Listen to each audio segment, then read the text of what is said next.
பொறுப்பு அமைச்சர் நான் தான், தைரியம் தான் என் பேரை சொல்லுங்க. திருவண்ணாமலை பொறுப்பு அமைச்சர் நான் தான். அதனால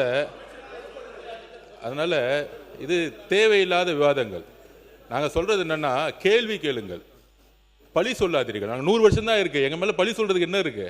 நீங்க சொன்னீங்க, கொரோடா அவர்கள் எந்திரிச்சு ரொம்ப அழகா 2 பேரும் நிறைவு செஞ்சுட்டாரு.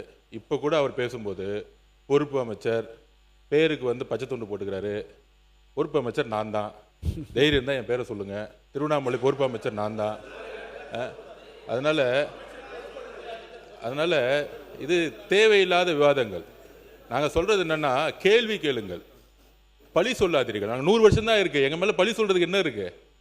ஆட்சி செஞ்சவங்க தான் பழி ஏற்றுக்கணும். நீங்க தான் பழி ஏற்றுக்கணும். நாங்கள் எந்த தவறும் செய்யலை. அதனால கேள்வி கேட்டிங்கன்னா நாங்கள் பதில் சொல்கிறோம். அதுதான் ஜனநாயக கடமை.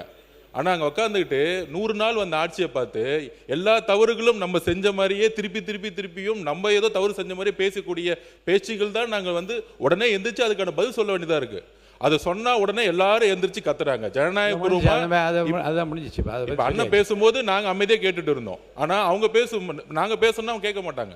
இங்கதான் ஜனநாயகம் இல்லைங்கிறது பதிவு பண்றோம். மாண்புமிகு சட்டமன்ற உறுப்பினர்கள் அவங்களுடைய கேள்வியும் தொகுதி பிரச்சனையும் இல்லை அரசியல் ரீதியான எந்த பாலிசி விஷயம் இருந்தாலும் நாங்கள் எந்திரிச்சு பதில் சொல்ல தயாரா இருக்கிறோம். ஜனநாயகபூர்வமா தயாரா இருக்கும். இல்லை தவறு எங்க மேல இருந்துச்சுன்னா அது தவறு சுட்டி காட்டுங்க, அதையும் நாங்கள் பதில் சொல்றோம். ஆனால் தனிப்பட்ட தாக்குதல்களை தயவு செய்து நிறுத்துங்கிறது நான் கேட்கிறோம்.